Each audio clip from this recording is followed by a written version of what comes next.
नमस्कार दोस्तों, स्वागत आप सभी का डीपी एडुकेयर के इस ऑनलाइन प्लेटफॉर्म पर। एक बार फिर मैं आपके साथ श्री भारद्वाज।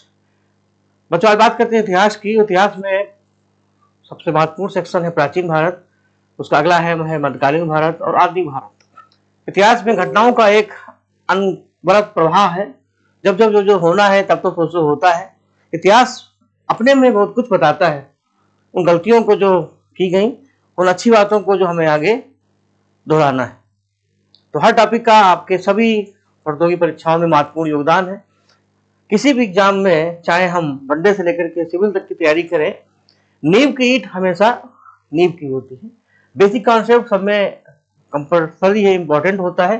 ये ध्यान रखना है कि उसमें हम कुछ चेंज नहीं कर सकते, जो जैसा है वैसे रहेगा। बस समय के अनुसार अलग अलग एग्जाम के पैटर्न पर क्वेश्चन पूछने का जो तरीका है वो बदल जाता है। वही चीज किसी एग्जाम में सीधे सीधे पूछ दी जाती है कि भारत छोड़ो आंदोलन किस वर्ष हुआ, और कभी कभी भारत छोड़ो आंदोलन के संबंध में आप क्या जानते हैं, नीचे दिए हुए कथनों पर ध्यान दें और अपना उत्तर दें। तो सबसे बड़ी बात है समझ। अगर आपकी अच्छी है, आपने समझ चीजों को समझा है, अपने समझ के वृक्ष पर समझ का खाद पानी डाला है, यानी चीजें आपकी पकड़ में है, तो आसानी से प्रश्न निकाल लें। इसलिए तथ्यों को समझे और कथ्यों को भी समझे। विषय की जो समझ है, उसका जो कॉन्सेप्ट है, वो जब क्लियर होगा तो फैक्ट्स अपने आप याद रहेंगे। लोग कहते हैं इतिहास में सर भूलते बहुत ज्यादा है, उसकी बजाय बिना मूवी देखे आप उसकी कहानी को रटने की कोशिश कर रहे हैं। अगर एक बार आप स्टोरी को देखेंगे, समझेंगे, तो कौन सी घटना आगे हुई, कौन सी घटना पीछे हुई, क्या उसका कॉन्सेप्ट है, अपने आप याद रहेगा। तो इन्हीं सारी बातों को हम आगे देखेंगे। तो शुरुआत करते हैं इतिहास की श्रृंखला में। आज का पहला टॉपिक सिंधु घाटी की सभ्यता, इंडस सिविलाइजेशन। बचपन से हम लोग इस सभ्यता को पढ़ते आए और आगे तक लोग उसको पढ़ते भी रहेंगे, लेकिन इसका हमारे प्रतियोगी क्षेत्र में क्या महत्वपूर्ण रोल है, कैसे कैसे प्रश्न पूछे जाते हैं। तो आज की क्लास में हम पूरी कोशिश करेंगे, आई ट्राई माई बेस्ट, कि किसी भी तरीके से कैसे भी प्रश्न आए, उम्मीद पूरी है कि आपको अपने प्रश्नों का सार्थक उत्तर मिलेगा। जो आपके पीछे की समझ है वो थोड़ी सी बेहतर होगी। हम उन्हीं बातों को समझाना चाहेंगे जो आपके एग्जाम के लिए जरूरी है। कबीरदास की भाषा में सारे सार को गए रहे, थोथा दे उड़ा है। ठीक, तो कितना है महत्वपूर्ण या नहीं है, कितना हमको छोड़ना है, कितना देना है, जो आपके एग्जाम के हिसाब से इंपॉर्टेंट है। इसीलिए छोड़ने भी सीखना चाहिए, उतना ही लेना चाहिए जितना आपके लिए जरूरी है। तो इसी आधार पर बात करते हैं इंडस सिविलाइजेशन की। चलिए शुरू करते हैं। इंडस सिविलाइजेशन की अगर बात करें तो इसको अलग अलग तरीके से, इसको अलग अलग नामों से जाना जाता है। कुछ लोग इसको सिंधु घाटी की सभ्यता कहते हैं, और सिंधु घाटी की सभ्यता का ये नाम वाई मार्शल, जो पुरातत्व विभाग के अध्यक्ष थे, उन्होंने दिया। उन्होंने कहा ये इंडस सिविलाइजेशन है या सिंधु घाटी की सभ्यता है।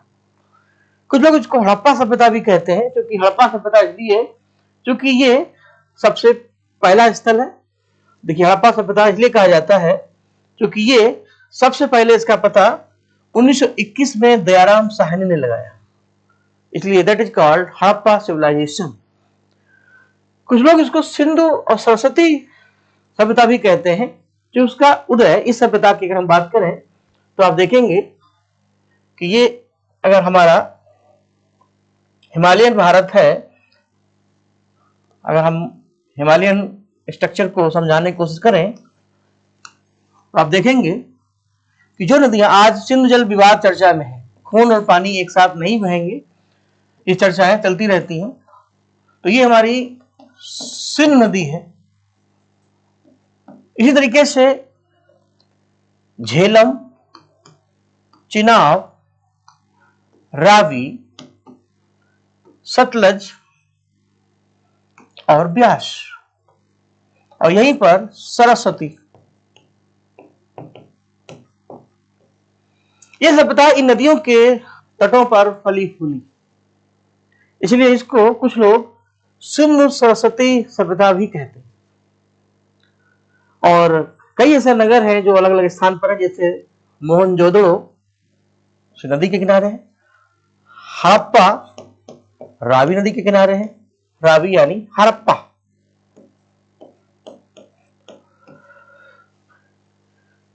कुछ लोग इस सभ्यता को एक नाम है मेलुहा, इससे जोड़ते हैं, क्योंकि मेलुहा मेसोपोटामिया जो ईरान में है, वहां से भारत का व्यापार होता था। यहां की जो सील है, यहां के जो सिक्के हैं पर इसका उल्लेख मिलता है और इसकी पहचान सिंधु सभ्यता से की जाती है, उसके प्रमुख स्थल से की जाती है। तो इस आधार पर इस सभ्यता के अलग अलग नाम हैं जो हमें मिलते हैं, पता चलते हैं।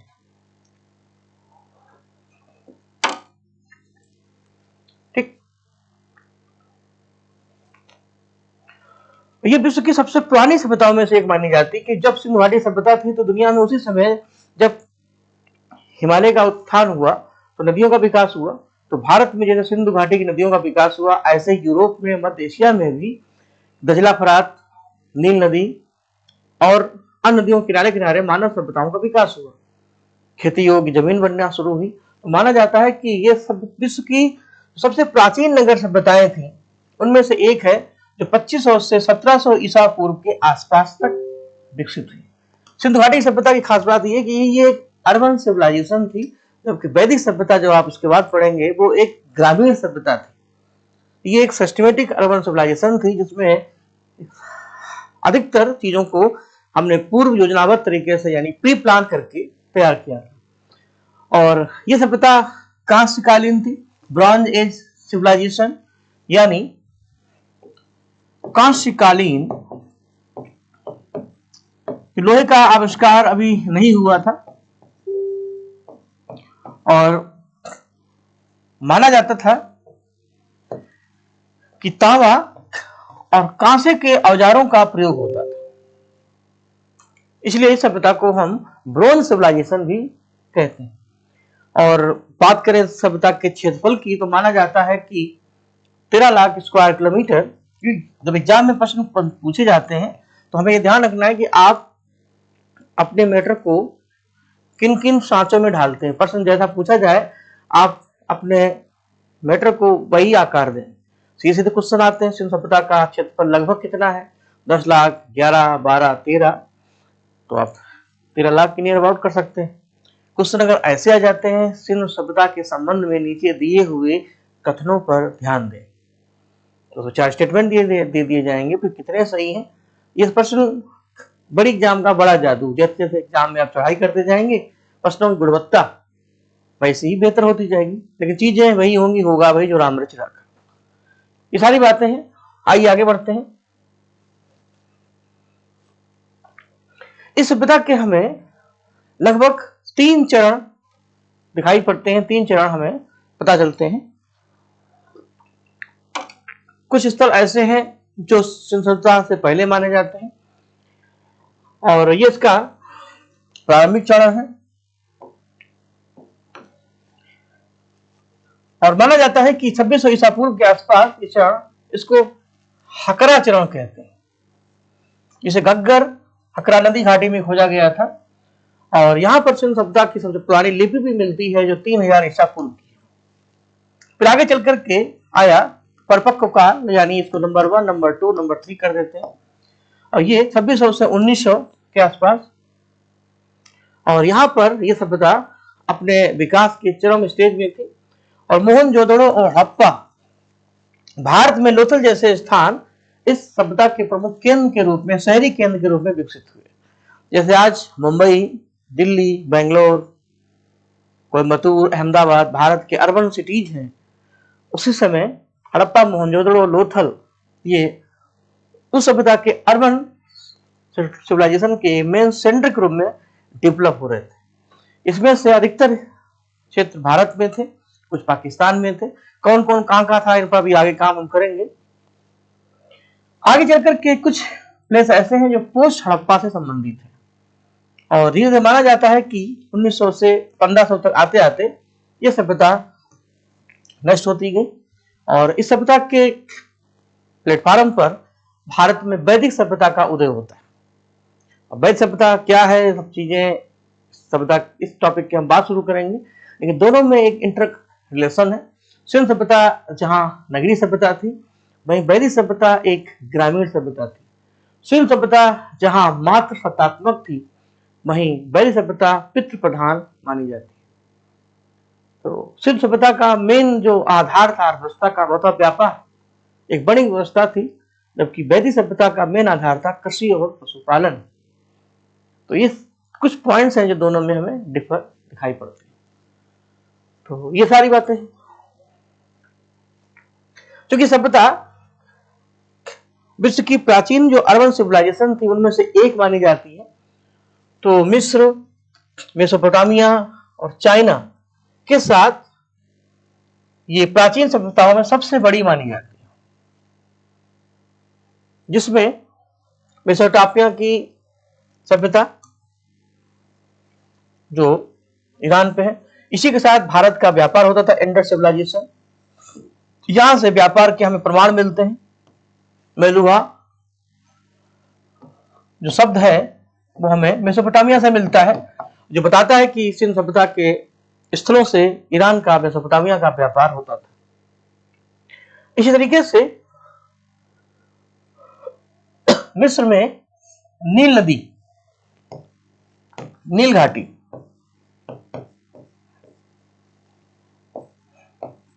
ये समकालीन सभ्यताएं थी। जैसे आज भारत समकालीन है, इंडिया की जो प्लेस है, इस समय अमेरिका के जो प्लेस है, समकालीन जो है, जैसे एक ही समय अलग अलग देशों में अलग अलग स्थान है जहां से व्यापार होता है।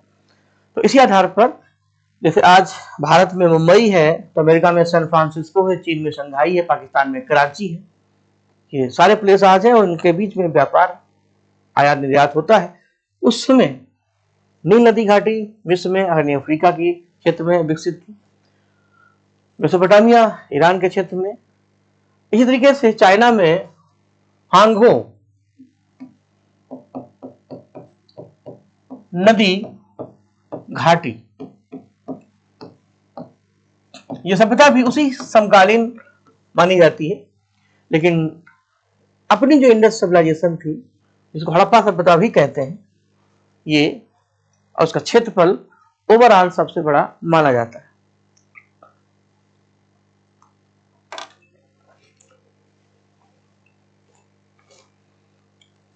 अब ये सभ्यता कहां से कहां तक है? अगर इंडस वैली सिविलाइजेशन की हम बात करें तो वैसे देखा जाए तो यह सभ्यता का पूर्वी छोर क्या है, पश्चिमी छोर क्या है, वो उस पर हम काम करेंगे ही। लेकिन अगर हम इंटरनेशनल लेवल से अगर वर्ल्ड के मैप से देखें तो स्थिति यह बनती है।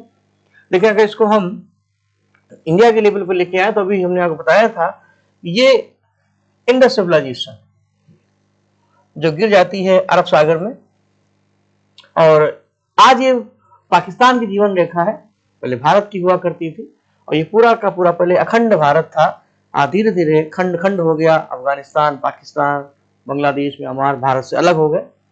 तो ये पूरी सभ्यता विकसित है, इसका अधिकतर हिस्सा पाकिस्तान में है, अफगानिस्तान में है, बलूचिस्तान, भारत।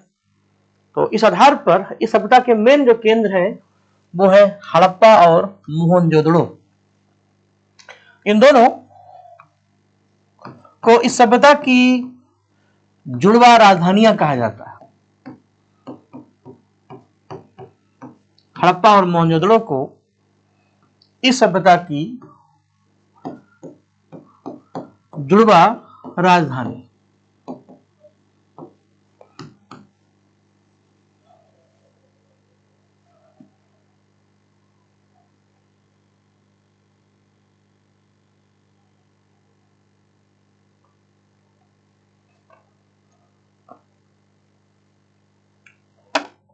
और ये स्टेटमेंट दिया है by Stuart Piggott. Mister Piggott के अनुसार, शॉर्ट नेम, हड़प्पा मोहनजोदड़ो इस सभ्यता की जुड़वा राजधानियां है, जिसमें हड़प्पा जो है रावी नदी के तट पर है और मोहनजोदड़ो सिंध नदी के तट पर माना जाता है। यह मोहनजोदड़ो है, इसका संबंध है सिंध से, हड़प्पा का संबंध है रावी से। तो इस आधार पर यह सभ्यताएं भारत में विकसित हुई। लेकिन इसकी रेंज कहां से कहां तक, इसको और हम थोड़ा अगर हम देखें तो माना जाता है कि ये सभ्यता ईस्ट में उत्तर प्रदेश, मध्य यूपी से लेकर के वेस्ट में पाकिस्तान के बलूचिस्तान तक,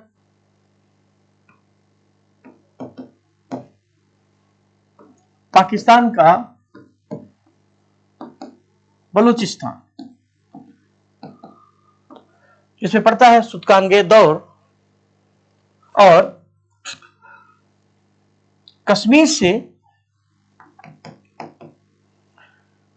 लगभग महाराष्ट्र तक, दैमाबाद महाराष्ट्र में पड़ता है, इस सभ्यता की रेंज में आ जाता है। और इससे जुड़े हुए जितने भी प्लेसेज हैं वो सब इसी रेंज में हमें दिखाई पड़ते हैं। इसमें एग्जाम में जो पूछा जाता है मेन चीज ये है कि क्या पढ़ना है क्या छोड़ना है। तो एग्जाम में पूछा जाता है कौन सा प्लेस किस साइड पर है, कौन प्लेस गुजरात में है, कौन से राजस्थान में है, कौन से उत्तर प्रदेश में है, किन किन नदियों के किनारे हैं। तो ये सारी बातें हैं। तो इसमें बस ये हमें एक आइडिया मिल जाता है कि कहाँ पे कौन सा प्लेस है, लेकिन कुछ इस तरीके से इसको भी देख सकते हैं। एक्सटेंट ऑफ आईबीसी का मतलब है इंडस वैली सिविलाइजेशन, इसका जो प्रसार है, इसका जो विस्तार है, अगर हम वो देखें तो उत्तर, दक्षिण, पूर्व, पश्चिम, जम्मू कश्मीर से गुजरात और गंगा नदी के आलमगीर यानी यूपी से लेकर के बलूचिस्तान पाकिस्तान तक। स्टेट वाइज अगर हम देखेंगे तो जम्मू कश्मीर से गुजरात और महाराष्ट्र, दैमाबाद महाराष्ट्र में पड़ता है, यूपी से पाकिस्तान के बलूचिस्तान। लेकिन अगर एग्जैक्ट प्लेस की हम बात करें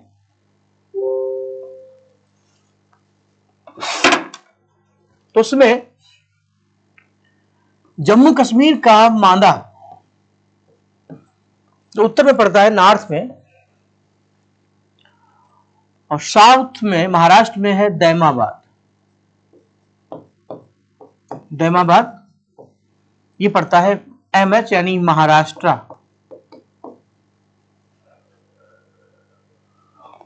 उत्तर प्रदेश में यानी ये हो गया साउथ, ये हो गया ईस्ट, ये हो गया वेस्ट।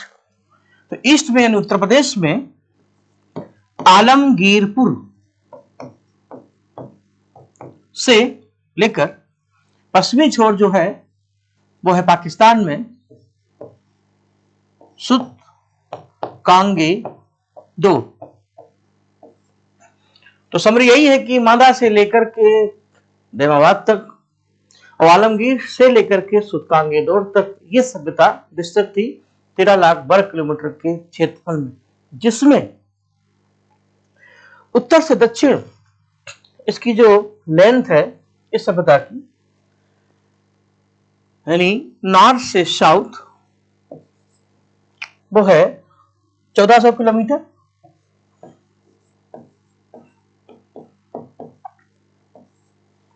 और पूर्व से पश्चिम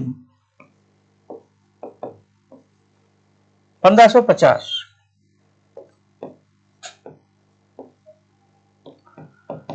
देखिए इस टाइप के जो प्रश्न है, अब कुछ जिस तरीके से सभ्यता पुरानी है लेकिन प्रश्न नए नए बनते हैं। सिंपल सी बात है कि बासी खाना ज्यादा नहीं खिला सकते। तो जैसे इंडिया का जब हम भारत का भौगोलिक परिचय पढ़ते हैं ज्योग्राफी में, तो कभी कभी देखा जाता है भारत का पूर्व से पश्चिम भारत की लंबाई इतनी है, उत्तर दक्षिण भारत की लंबाई इतनी है। तो इस आधार पर क्वेश्चन ऐसे बनेंगे कि यह सभ्यता उत्तर से दक्षिण इसकी जो रेंज है, इसकी जो लंबाई है वो 1400 किलोमीटर और पूर्व से पश्चिम लगभग 1550 किलोमीटर। तो इस आधार पर इसका एरिया 13 लाख वर्ग किलोमीटर के आसपास जो कवर करता है पाकिस्तान, कुछ हिस्सा अफगानिस्तान, भारत में पंजाब, हरियाणा, राजस्थान, गुजरात, महाराष्ट्र, उत्तर प्रदेश जैसे राज्यों के प्रमुख स्थानों को जहां पर यह सभ्यता लगभग विकसित होती है। और इस सभ्यता में चूंकि इतने प्लेसेज हैं, इस सभ्यता की इतनी साइट्स हैं, माना जाता है कि लगभग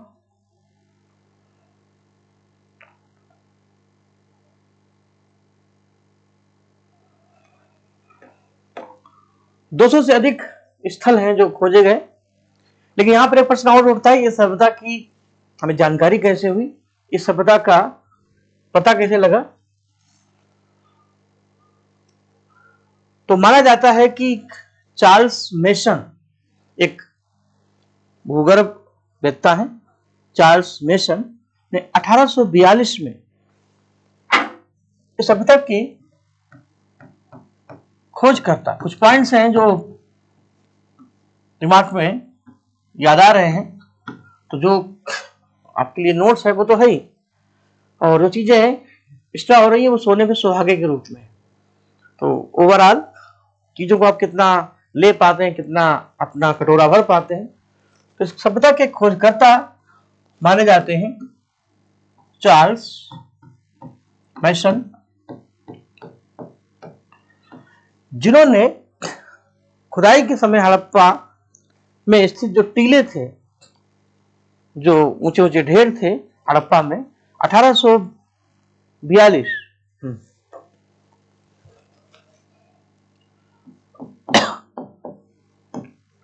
बस किसने और कब ये ध्यान रखना है में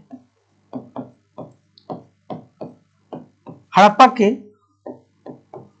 जो टीले हैं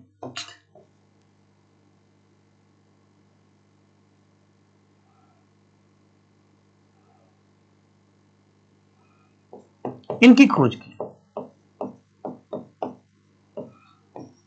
और तब पता चला हमें दुनिया की इस महान सभ्यता के बारे में। इसको हम ब्लॉक कर देते हैं। तो इसमें चार्ल्स मेसन 1892, और इसीलिए पहला प्लेस बाद में 1921 में दयाराम साहनी ने इस सभ्यता को दुनिया के सामने रखा। ठीक, अब ये सभ्यता किन किन देशों में फैली ये देख लेते हैं। तो भारत में ये सभ्यता गुजरात में, राजस्थान में, हरियाणा में, पंजाब में और उत्तर प्रदेश में। और कौन कौन से प्लेस इसमें मेन है, क्योंकि ये पूछा जाता है एग्जाम में, तो जरूर ध्यान रखिएगा, क्योंकि अधिकतर क्वेश्चन इस सभ्यता में टेबल सिस्टम से भी पूछे जाते हैं, क्योंकि मैटर ऐसा है। तो गुजरात में धौलावीरा, लोथल, रंगपुर, रोजड़ी और सुरकोटड़ा। राजस्थान में कालीबंगा। हरियाणा में राखीगढ़ी, बनवाली, मीताथल और बरनावा। कुछ नए नए प्लेस भी हैं। पंजाब में सांगरोल और रूपनगर। उत्तर प्रदेश में आलमगीरपुर और हुलास। अभी पीछे एग्जाम वगैरह में पूछा गया था, यूपी में हुलास कहां पर है, तो ये पढ़ते हैं सहारनपुर में, उत्तर प्रदेश। इसके अलावा सिंध क्षेत्र में, पंजाब में और बलूचिस्तान, ये चूंकि पाकिस्तान के हैं,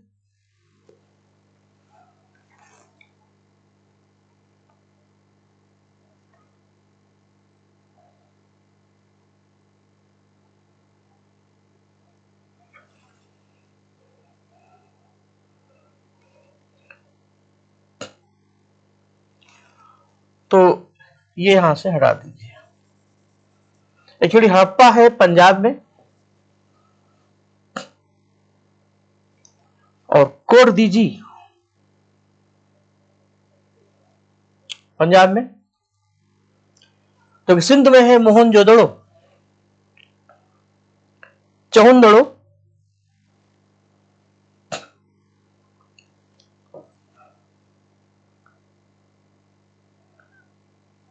एक प्लेस पड़ता है आमरी। आमरी, चहुंदड़ो, मोहनजोदड़ो, ये सिंध प्रांत में है। पंजाब प्रांत में सबसे महत्वपूर्ण प्लेस है हड़प्पा, कोट दीजी, रहमानगढ़ी, रहमानगढ़ी, और एक प्लेस और है डेरा इस्माइल खान। डेरा इस्माइल खान।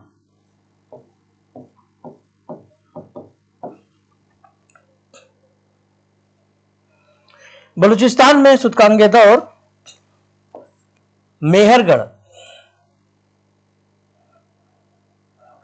और एक प्लेस है बहुत फेमस बालाकोट, तो चर्चा में रहता है भारत पाकिस्तान के विवाद पर। ये प्लेस हैं जो अलग अलग स्थानों पर हमें मिलते हैं। तो सिंध में मोहनजोदड़ो और चौंदड़ो दोनों ही सिंध नदी के किनारे हैं। हड़प्पा पंजाब प्रांत में है, रेवानगढ़ी पंजाब प्रांत में है। बलूचिस्तान जो आज पंजाब का सबसे बड़ा क्षेत्र है, वहां पर सुतकांगे दौर। इस सभ्यता का जो सबसे पश्चिमी छोर है वो सुतकांगे दौर में ही माना जाता है। अगला प्रश्न बनता है, इस सभ्यता के फाउंडर कौन थे, किन्होंने इस सभ्यता को विकसित किया। एक ये भी प्रश्न उठता है, अचानक सभ्यता तो नहीं बनी। इस सभ्यता को चलाने वाले बड़े व्यापारी वर्ग थे, लेकिन इस सभ्यता का यहाँ पर जो मानव प्रजातियां थी वो मिश्रित थी। तो सबके अपने अपने मत हैं। तो इस प्रश्न चूंकि पुनते भी हैं, तो सिंधु घाटी सभ्यता के कौन मेकर थे। तो द्रविड़ मूल के लोग सबसे फेवरेट लोकप्रिय मत माना जाता है कि ये सभ्यता द्रविड़ लोग इस सभ्यता के निर्माता थे। भारत में दो प्रकार की संस्कृतियां, जब आपको वैदिक काल हम पढ़ाएंगे, उत्तर भारत में आर्य संस्कृति, दक्षिण भारत में द्रविड़ संस्कृति। अगर भारत की संस्कृति को हम समझते हैं तो आप देख सकते हैं कि विंध्याचल पर्वत के ऊपर का जो हिस्सा है इसको हम आर्यावर्त कहते हैं, क्योंकि आर्यों का क्षेत्र था। इन्होंने ही इस पूरे क्षेत्र पर अपने को विस्तृत किया और दक्षिण भारत में उन्होंने एंट्री नहीं की। दक्षिण की जो संस्कृति है वो द्रविड़ है, जो अभी भी सुरक्षित है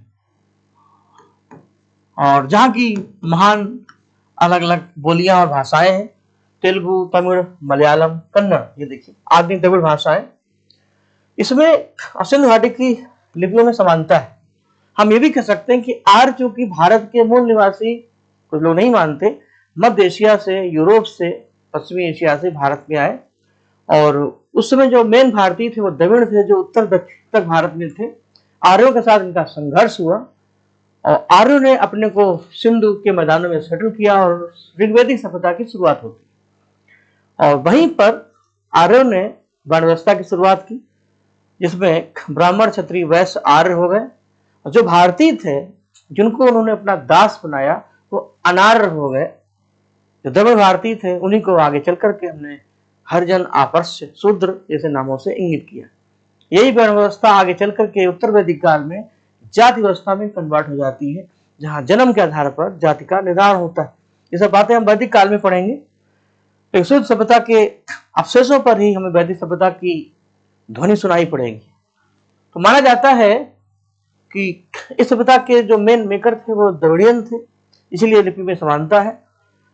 इसके अलावा द्रविड़ क्षेत्र में मातृ पूजा पहले भी थी, आज भी है। आप दक्षिण भारत में जितनी भी द्रविड़ जनजातियां हैं, आप साउथ की कोई मूवी देख लीजिए, देखा होगा वहां मदर प्रेम ज्यादा है। उत्तर भारत में पितृ प्रेम ज्यादा है। उत्तर भारत में जेंडर गैप है, बेटा बेटी एक समान नहीं है। हरियाणा जैसे राज्य में बेटी बचाओ बेटी पढ़ाओ, क्योंकि समाज हमारा पितृ प्रधान शुरू से रहा है। जब दक्षिण भारत में बेटा बेटी एक समान, सब पढ़ेंगे सब बढ़ेंगे, क्योंकि वहां पर वृक्षों की पूजा होती है। क्योंकि दक्षिण भारत में वृक्ष ज्यादा है, फॉरेस्टिंग ज्यादा है, तो एक वृक्ष एक बेटी के समान होता है। यही वजह है कि साउथ इंडिया में द्रविड़ क्षेत्र में वृक्ष प्रेम है, मातृ प्रेम है, और यही सारी चीजें हमें सिंधु सभ्यता में भी दिखाई पड़ती है। सिंधु सभ्यता के जो धार्मिक प्रतीक हैं, जैसे पीपल का वृक्ष है, पशुपति शिव है, द्रविड़ संस्कृति से मिलते जुलते हैं। कि लोगों ने इसका समर्थन किया, नहीं सिंपल भाषा में कहें, द्रविड़ मत को मानने वालों में मिस्टर मार्टिन व्हीलर हैं। व्हीलर कहते हैं इस सभ्यता के जो जनक हैं वो द्रविड़ हैं। इसके अलावा महादेवन, केडी संत, लेकिन मेन नाम है व्हीलर का। लेकिन कुछ लोग और भी हैं जो इस बात से अज्ञात नहीं है। कुछ लोग कहते हैं इस सभ्यता के लोग प्रोटो ऑस्ट्रेलाइट माने जाते हैं, जो चपटी नाक, काले रंग के हैं, छोटे कद के हैं, और इनकी उपस्थिति सिंधु सभ्यता के कंकालों में देखी गई। तो माना जाता है कि ये सिंधु सभ्यता के मेकर नहीं होते। अब कोई संस्कृति कहीं डेवलप होती है तो सिंपल सी बात है कि अलग अलग संस्कृतियों के लोग भारत उस क्षेत्र में आते हैं। आज भारत में ही हमारी अपनी जनसंख्या तो है, लेकिन कुछ हमारे यहाँ शरणार्थी हैं, कुछ विदेशी जो भारत में रहते हैं। अब कुछ भी सांस्कृतिक पतन होता है, तो जब कभी खोज होगी, अनुसंधान होंगे, तो जो भारत के मूल निवासी वो तो हैं ही, कुछ विदेशी स्रोत भी मिलने की संभावना होती है। तो माना जाता है कि जो प्रोटोआस्ट्राइड हैं, तो उनकी बनावट जो है वो बिल्कुल वैसी है जैसे निग्रोलाइड लोगों की होती, छोटा कद होता है, चपटी नाक, काले रंग। लेकिन माना जाता है कि ये प्रारंभिक बसावट करता था सिंधु सभ्यता के शुरुआती 7 किलो। लेकिन इनको हम इसके निर्माता नहीं कह सकते, लेकिन सिंधु सभ्यता में हमें प्रोटोआस्ट्राइड प्रजातियां भी दिखाई पड़ती। कुछ लोग कहते हैं कि यह सभ्यता मल्टी रेशियल कंपोज थ्योरी है, यानी इसमें मिश्रित नस्ल के लोग हैं, किसी एक सभ्यता के लोग नहीं है, क्योंकि इसमें एक संगति संलयन है, यानी ये एक मिक्स सभ्यता है। इसमें द्रविड़ भी है, प्रोटोआस्ट्राइड भी है, मंगोलाइड भी है, और यही सबसे ज्यादा मानने वाला मत माना जाता है। यानी सभ्यता के जनक कोई एक नस्ल के लोग नहीं है, एक मिश्रित लोगों ने सभ्यता को बढ़ाया और चलाया। इसमें मिस्टर डेल्स मैके और जॉन मार्शल व्हीलर जहां द्रविड़ों को सभ्यता का जनक मानते हैं, वही मार्शल, डेल्स एंड मैके के अनुसार ये एक मिश्र नस्ल सभ्यता है। बेसिकली माना जाता है कि सभ्यता के निर्माता द्रविड़ मूल के लोग ही हैं, और आदि विद्वान इसको एक मिश्रित सभ्यता मानते हैं। ये इस पर कुछ लोग, लेकिन मिश्रित में चूंकि द्रविड़ भी आ जाते हैं, तो सीधी सीधी बात कहें तो ये एक मिश्रित मानव प्रजाति सभ्यता थी। क्योंकि छोटे छोटे पॉइंट्स बनते हैं हर सेक्शन से, इतना बड़ा टॉपिक है, तो हमें और आपको देखना सबको है, बस ये है उसमें जो काम की चीजें हैं वो छूटे ना, और उसी आधार पर हम बढ़ना है।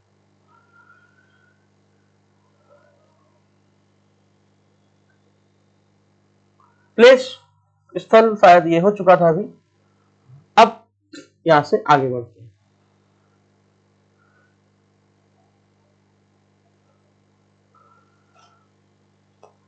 अगला प्रश्न उठता है कि किस स्थल को किसने खोजा और क्या क्या उस स्थल से मिला। तो उसको बताने से पहले हम चाहते हैं कि जो मेन मेन स्थल है हड़प्पा सभ्यता के, क्योंकि उनका एक क्रम पूछा जाता है, तो बाकी डिटेल्स हम लोग पढ़ेंगे ही।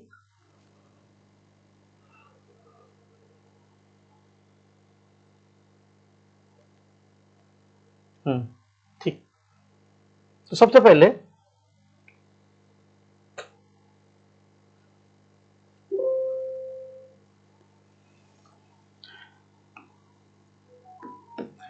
इस सभ्यता के प्रमुख स्थल और उनके खोजकर्ता।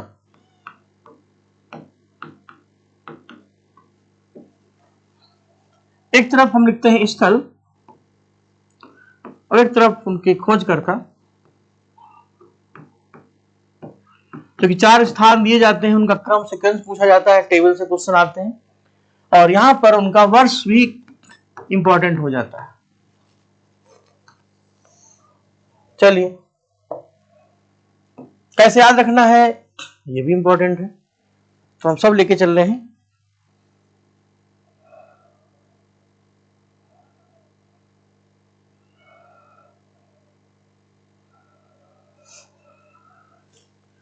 सबसे पहले हड़प्पा, खोजकर्ता दयाराम साहनी।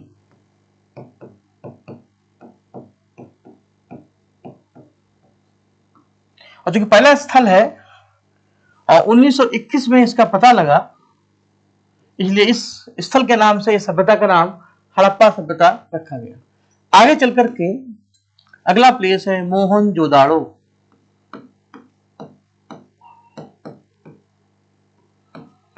जोदड़ो या जोदाड़ो।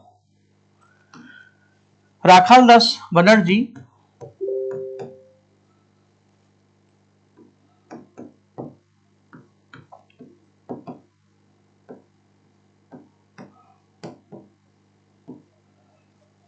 ने 1922 में, 1 साल के बाद इस सभ्यता को खोजा। इस स्थान खोजा। और ये दोनों place under of John Marshall, जो पुरातत्व विभाग के अध्यक्ष थे मिस्टर मार्शल, इनके दिशा निर्देशन में या गाइड में ये दोनों स्थल देखे गए। लेकिन अनुसंधान जारी रहे, खोज होती रही, अन्वेषण होते रहे, नए नए स्थान मिलते रहे। इसी कड़ी में अगला प्लेस है सुत कांगे डोर,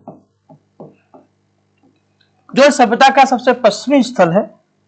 इसका पता लगाया स्टाइन ने और इसका क्रम है 1927।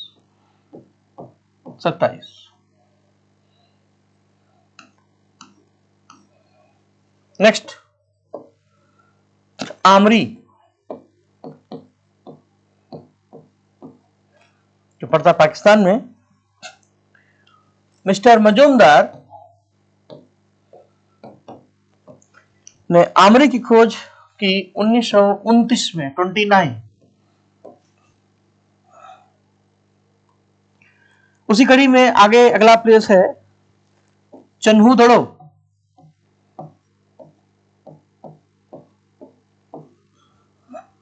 इस प्लेस के भी खोज करता है मजूमदार,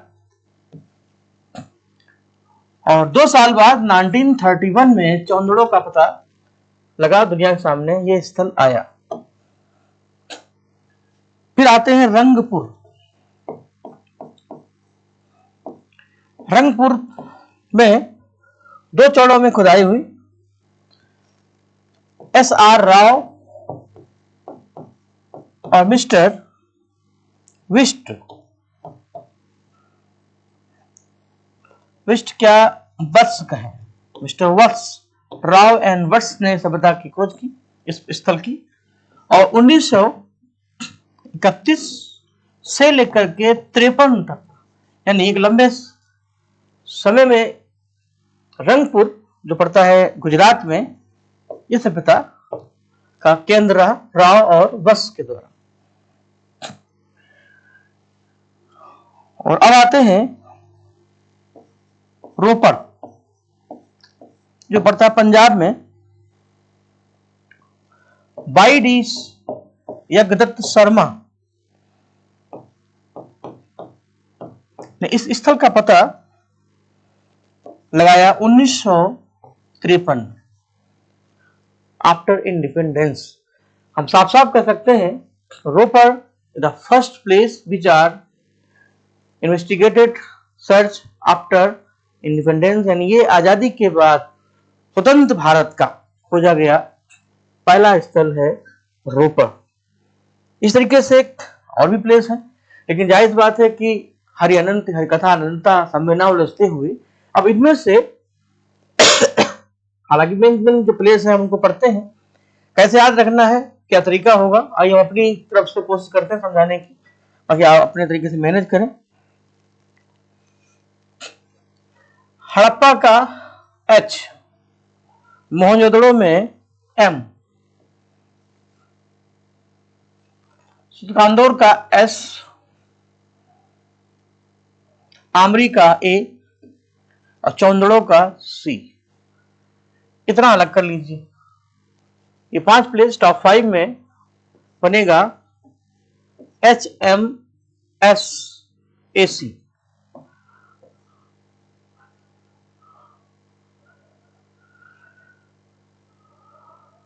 ठीक, अब इसमें आप अपने हिसाब से कोई इमेजिंग कर सकते हैं। हम सिक, हमसाक, हमसकल, हमाश। ठीक, ऊपर के 3 हड़प्पा मोहनजोदड़ो कांदौर बनेंगे हमास हो सकता है, हमसे एसी, जो आपको सही लगे। हम सकल, हम सिक से हो जाएगा हम सकल, ये भी हो सकता है। यहां पर रंग देखिए, इमेजिंग नो टेक्स्ट, पढ़ना महत्वपूर्ण नहीं है, चीजों को याद रखना महत्वपूर्ण है। रंग से रंगपुर और रोपड़ को बना दो रूप, ये बन जाएगा रंग रूप। हम सकल और रंग रूप। अब इंग्लिश में लिखेंगे तो रंगपुर और रो पर, तो सीधा सा बनेगा रंग रूप। तो हम सकल और रंग रूप, तो 4 बार पढ़ेंगे, दिमाग में सेट हो जाएगा। यहां पे भी लिखना है कि रोपड़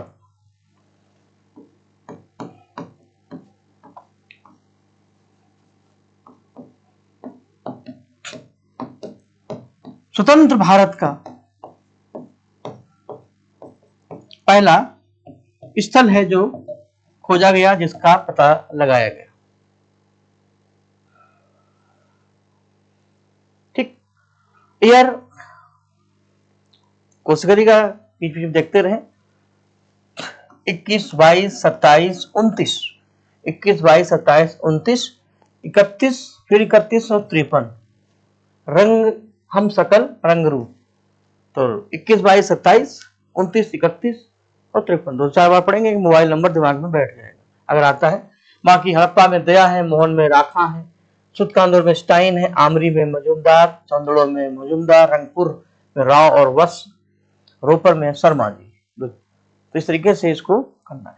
देखिए इस सभ्यता का पतन कैसे हुआ, इस सभ्यता के निर्माता कौन थे, किस स्थल के कौन से खोजकर्ता हैं, अधिकतर क्वेश्चन इसमें मैचिंग से पूछे जा सकते हैं और जाते हैं, बस उनको बीच में देखते रहें।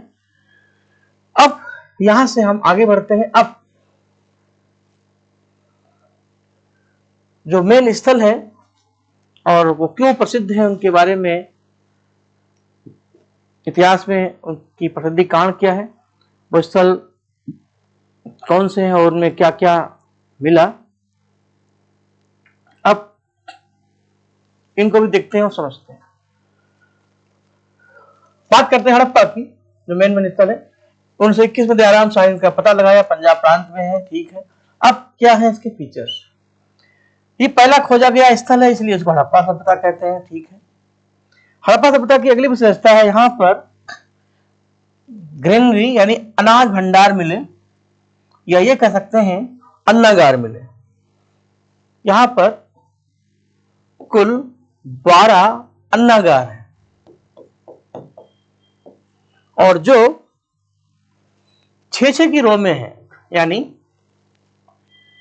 1, 2, 3, 4, 5, 6 एक तरफ, 1, 2, 3, 4, 5, 6 एक तरफ, तो ये हो जाते हैं 12। तो कुल मिलाकर के 12 अन्नागार मिलना, यानी 2 रो मिली, एक रो ये है, एक रो ये।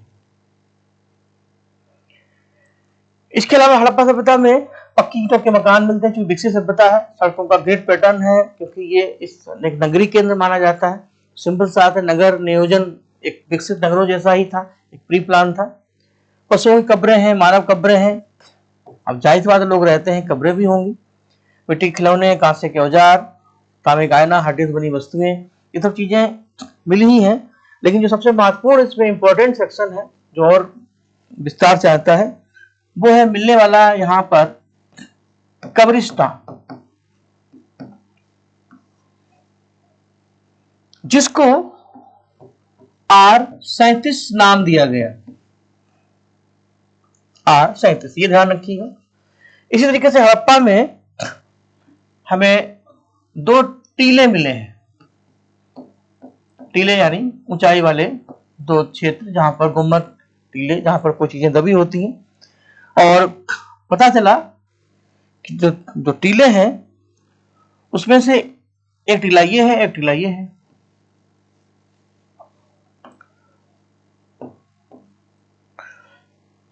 ये है दुर्ग टीला,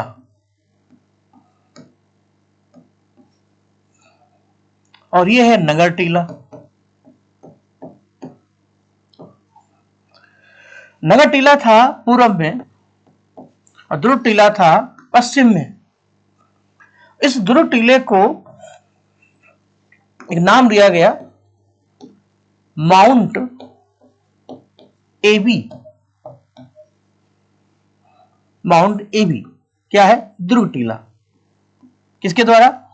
वाई व्हीलर।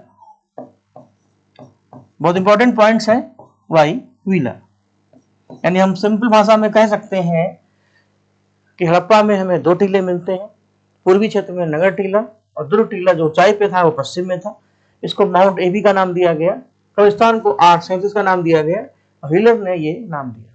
तो हड़प्पा सभ्यता में हमें ये दोनों टीले मिलते हैं। अभी आप धार्मिक क्षेत्र भी पढ़ेंगे, उसमें भी हम कुछ बातें बताएंगे। इसके अलावा हड़प्पा सभ्यता में श्रमिक आवास मिलते हैं। जो श्रमिक थे उनके रहने के लिए आवास। और सबसे इंपॉर्टेंट जो है वो धार्मिक क्षेत्र में है, लेकिन हम यहीं पर बताने की कोशिश कर रहे हैं। ए प्लांट ऑफ फर्टिलिटी, उर्वरता का पौधा।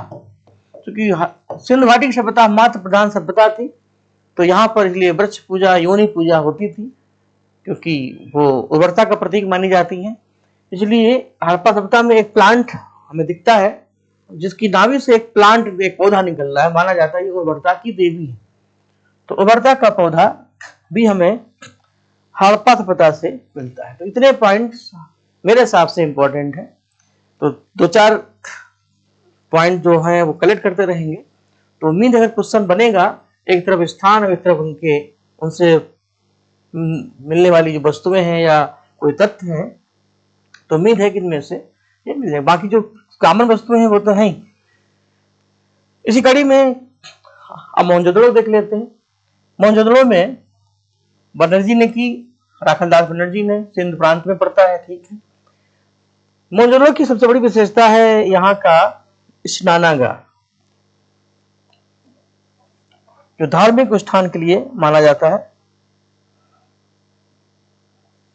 इसके अलावा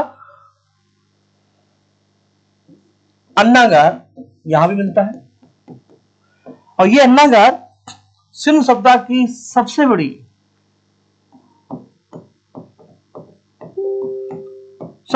इसकी बिल्डिंग कह सकते हैं, इमारत कह सकते हैं।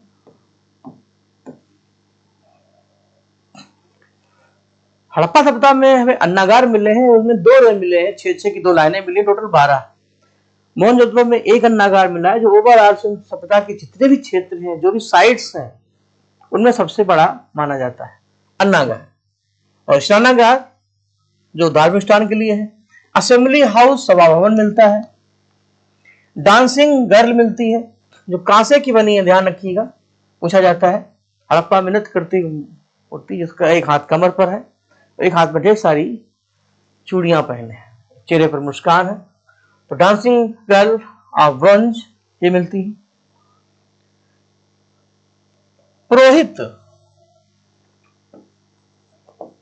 पुरोहित की मूर्ति मिलती है, जो स्टरलाइट यानी मिट्टी से बनी। इसके अलावा गेहूं, जौ, इनके अवशेष मिलते हैं, यानी खेती के प्रमाण तो मिलेंगे ही। बाकी नालियां, नेटवर्क बन के, चूंकि एक अर्बन सिविलाइजेशन का मेन सेंटर था, ये सारी चीजें होंगी। इसके अलावा महाविद्यालय भवन,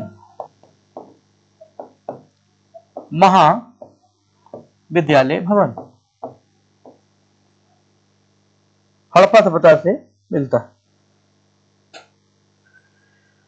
पुरोहित या योगी की मूर्ति, मान लो ऑप्शन में किया जाए तो इनकी मूर्ति मिलती है। इसके अलावा हाथी का सिर मिलता है, head of elephant. Cotton cloth, सूती वस्त्र मिलता है।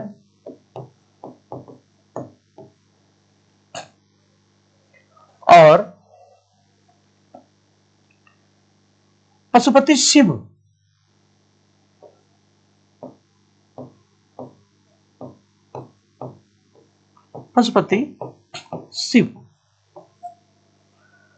जिनको मार्शल ने, एक योगी की मूर्ति मिलती है, इनको पशुपति शिव का नाम दिया गया। इनका डिटेल हम अभी धार्मिक जब पॉइंट आएंगे उसमें हम करेंगे। तो जिनके राइट हैंड में कौन से एनिमल है, लेफ्ट हैंड में कौन से एनिमल है, ये प्रश्न बनते हैं। ठीक है। कालीबंगा। कालीबंगा की खोज बीबी लाल और एन घोष ने 1953 में की, आजादी के बाद। पड़ता है राजस्थान के हनुमानगढ़ जिले में। कालीबंगा में हमें कालीबंगा और बनवाली दो ऐसे प्लेस है जहां पर कृषि की गतिविधियों का पता चलता है। बनवाली में हमें हल मिलता है, कालीबंगा में भी हमें हल के निशान मिलते हैं, कृषि के साक्ष्य यहाँ पर हमें मिलते हैं। जले हुए अनाज के भंडार, यानी युद्ध के कारण ऐसा हुआ होगा। बाकी मिट्टी के बर्तन, खिलौने, बहुत सारी बातें, कुआं, पत्थर, ये तो कॉमन चीजें हैं। इसके अलावा कालीबंगा में जुता हुआ खेत मिलता है। हल के निशान है, इसका साफ साफ मतलब है हल होगा तभी खेत जुतेगा। तो इसको अलग से भी हम लिख देते हैं, जैसे कैसे पूछा जाए लैंग्वेज, हम परेशान ना हो। सबसे बड़ी बात है हवन कुंड। हवन करेंगे, हवन करेंगे, कहाँ करेंगे? तो कालीबंगा और लोथल में हमें हवन कुंड मिलते हैं, यानी अग्नि वेदिकाएं मिलती हैं। ये इंपॉर्टेंट है, ये ध्यान रखिएगा। कालीबंगा और युग्म समाधियां मिलती हैं लोथल में और कालीबंगा में। हमें एक साथ एक से अधिक लोगों के दफन होने के प्रमाण मिलते हैं। तो युगल समाधियां कालीबंगा में भी हैं, लोथल में भी हैं। अग्नि वेदिकाएं, जुता हुआ खेत, ये कुछ ऐसे प्लेस हैं जो कालीबंगा को कुछ खास बना देते हैं। ठीक, चलिए। लोथल खोज की है मिस्टर राव ने 1954 में। अहमदाबाद में पड़ता है, गुजरात में। दुनिया का सबसे पुराना डॉकयार्ड है, बंदरगाह है। यहाँ पर मन के केंद्र थे, मोहरें बनती थी। जल निकासी प्रणाली बेहतर थी, क्योंकि भारत का दुनिया का सबसे बेहतर बंदरगाह, जिसका अंतर्राष्ट्रीय स्तर पर व्यापार होता था। शतरंज के मोहरों जैसे खिलौने मिलते हैं। इसके अलावा वेट स्टोन, तौल उपकरण, समुद्री व्यापार के प्रमाण मेसोपोटामिया से मिलते हैं। ये सारी बातें लोथल में। इसके अलावा लोथल में धान की भूसी के अवशेष मिलते हैं। चावल जिसको बोलते हैं, यानी चावल के प्रमाण हमें गुजरात में लोथल से, रंगपुर से मिलते हैं। और यहां भी अग्नि वेदिकाएं हैं।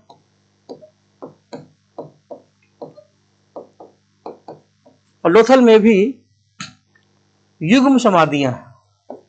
लोथल और कालीबंगा में ये दोनों पॉइंट कॉमन है। ठीक। धौलावीरा। इस सप्ताह के टॉप 5 प्लेस अगर हम देखें क्षेत्रफल के आधार पर कौन से बड़े हैं, अभी इस पर भी आते हैं। तो राखीगढ़ी, धौलावीरा, दो प्लेस ऐसे हैं जो गुजरात के, जो सभ्यता के बड़े स्थानों में एक माने जाते हैं।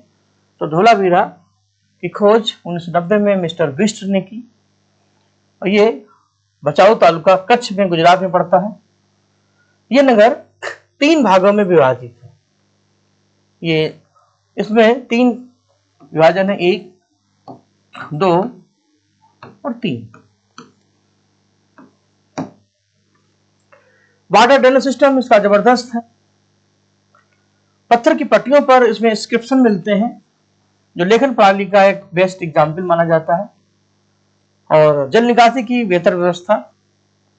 लिपि युक्त प्रस्तर पट्टिका, जो सबसे बड़ा लिखित चिन्ह है, यही पॉइंट यहाँ पर जो है थोड़ा रिपीट हो गया। चलो नए तरीके से समझ लीजिए। एक पत्थर की पट्टिका है, यानी पत्थर का हिस्सा है जिस पर एक लिपि युक्त लेख मिलता है, जो पढ़ा नहीं जा सका, क्योंकि सिंधु सभ्यता की स्क्रिप्ट अभी भी नहीं हम पढ़ सके। उस पर भी देखते हैं क्या क्या पॉइंट बनेंगे।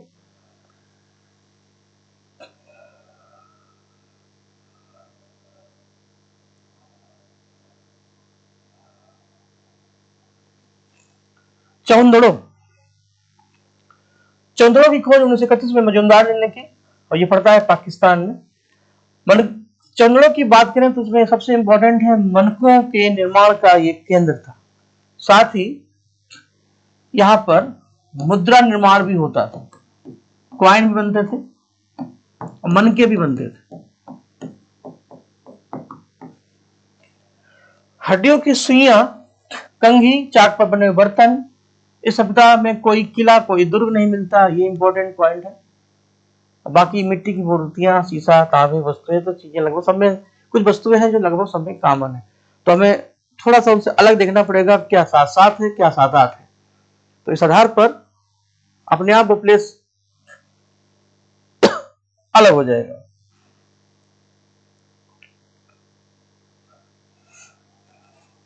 राखी गढ़ी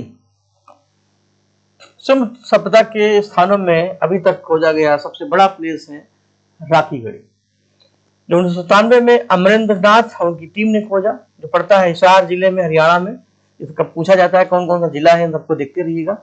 भारत का अब तक का सबसे बड़ा स्थल है राखी गढ़ी, जहां पर जल निकासी के बेहतर प्रमाण मिलते हैं, अंतिम संस्कार के प्रमाण मिलते हैं। बाकी कपास, गेहूं के बीज, मिट्टी की मूर्तियां, ये सब लगभग अन्य स्थानों में भी है और यहां भी।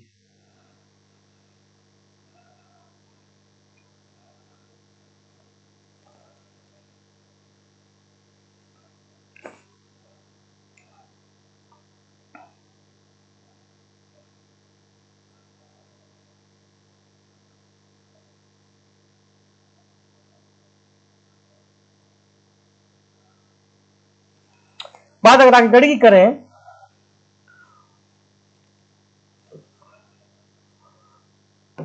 तो क्षेत्रफल के आधार पर एक पॉइंट है जो दिमाग में आ गया, आपके लिए इंपॉर्टेंट है। क्षेत्रफल के आधार पर 5 सबसे बड़े स्थल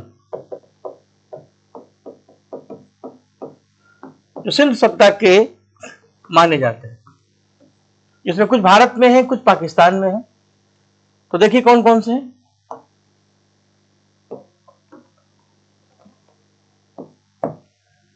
राखी गढ़ी, जिसकी चर्चा हम लोग कर रहे हैं अभी, वही पढ़ ही रहे थे, तभी सोचा इसको भी लाओ क्लियर कर देते हैं, लगे हाथ। राखी गढ़ी जो है इंडिया में, यानी भारत का और सिंधु सभ्यता का दोनों का सबसे बड़ा स्थल है, सबसे बड़ा भारतीय स्थल है। हड़प्पा पाकिस्तान में है, मोहनजोदड़ो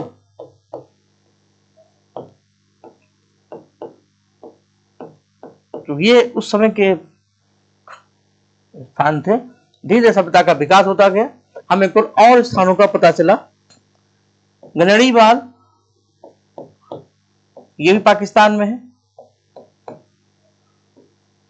और 5वां है धौलावीरा। धौलावीरा ये इंडिया में, गुजरात में। तो आप देख सकते हैं कि क्षेत्रफल के आधार पर राखी गढ़ी और धौलावीरा पहले पर है, नंबर 5 पर है। और क्रम अगर आ जाता है तो देखते हैं क्या बनेगा। Rakhi Garhi R, Harappa H, Mohenjodaro M, Ganeriwal G और धौलावीरा D। चलो अच्छी बात है कि कोई इसमें रिपीट नहीं हुआ। तो RHMGD, RHMGD अपने हिसाब से इसको कि आप कोडिंग डिकोडिंग कर सकते हैं। इमेजिंग नो टेक्स्ट अपना भी दिमाग लगाएं, और किसी तरीके से आप टॉप 3 दे सकते हैं। बस पहला 5वां भारत का है, बाकी इस आधार पर RD बर्मन यानी RD दोनों इंडिया के हैं। बाकी HMG, ओ माई गॉड, HMG ये आपके मध्य के। इतनी बातें इसमें आपको देखनी। बाकी 2-4 प्लेस और बचे हैं, वो है सुल्तानगेदौर,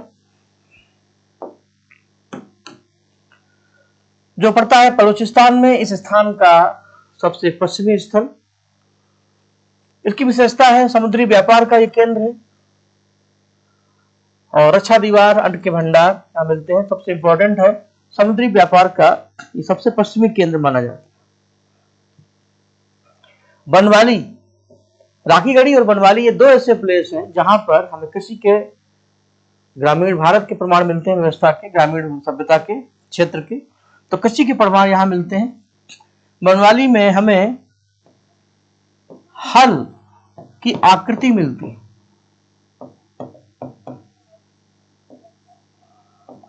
हर की आकृति मिलती है, और कालीबंगा में हमें जुते हुए खेत मिलते हैं। इसके अलावा मोहरे और पशु की आकृतियां तो कॉमन है। काली बनवाली में ही हमें बाण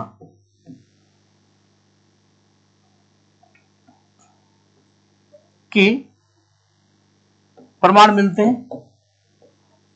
बाण का जो अगला हिस्सा है वो यहां पर हमें मिलता है, यानी उस समय लोग तीर बाण का प्रयोग अपने मनोरंजन के लिए करते होंगे। अब कुछ बातें जो समराइज की है। प्रमुख स्थानों में मोहनजोदड़ो और हड़प्पा प्रशासनिक और सांस्कृतिक केंद्र जहां माने जाते हैं, वहीं लोथल और सूचकांकेदौर व्यापारिक बंदरगाह है। लोथल तो है ही, सूचकांकेदौर भी माना जाता है। कालीबंगा और बनवाली कृषि पर आधारित स्थल है। धौलावीरा अपने नगर नियोजन और जल संरक्षण के लिए जाना जाता है। राखीगढ़ी सबसे बड़ा स्थल माना जाता है।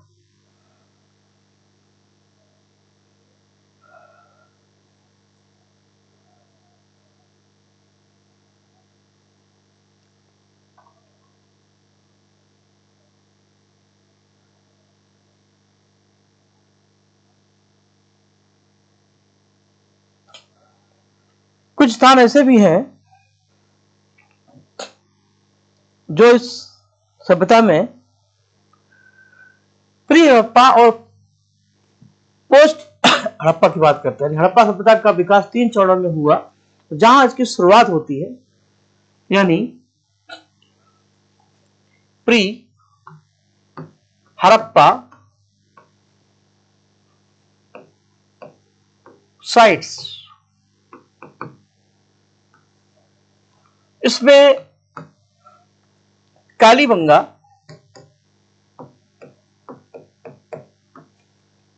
बनवाली,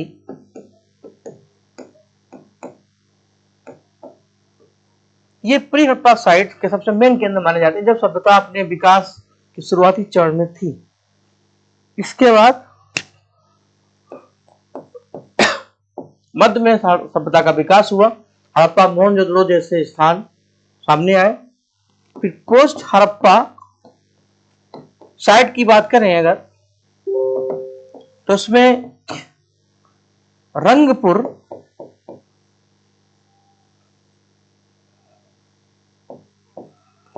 और रोजदी, ये 2 प्लेस हैं जो पोस्ट हड़प्पा में दिखाई पड़ते हैं। ठीक, तो मेन जो स्थान है आपके जो इंपॉर्टेंट है वो हो गए।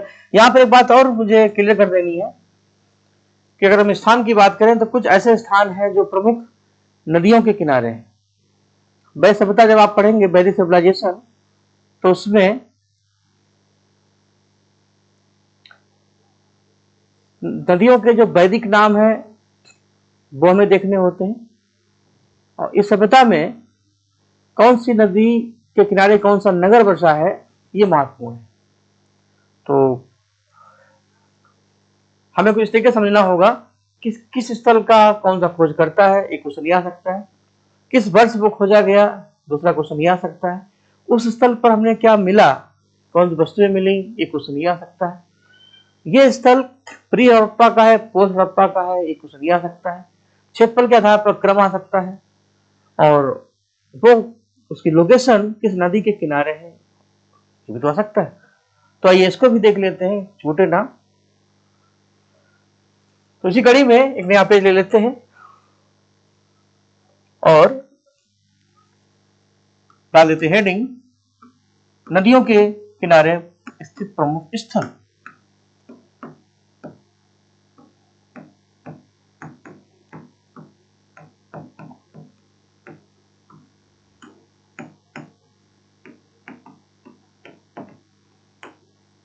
ठीक, तो एक तरफ स्थान, एक तरफ नदी। इसमें भी क्वेश्चन जनरली मैचिंग वाइज बनता है। क्योंकि बिखरे हुए मोती हैं, उनको एक जगह समेटने की कोशिश कर रहे हैं। जैसे मोहन जोदड़ो, मोहनजोदड़ो के साथ ही चन्हू दड़ो, चन्हू दड़ो और कोट दीजी, ये तीनों प्लेस इंडस यानी सिंध नदी के तट पर स्थित है, तीनों प्लेस। तो इनको हम एक साथ कर देते हैं। हड़प्पा को बना दो हड़प्पा, तो रा से रावी, तो हड़प्पा हो जाएगा रावी नदी। आप ऐसे भी याद कर सकते हैं, हड़प्पा यानी रावी, रारा रारा रा, ये हो जाएगा। इसके अलावा रोपड़ पंजाब में है, तो नदी हो जाएगी सतलज।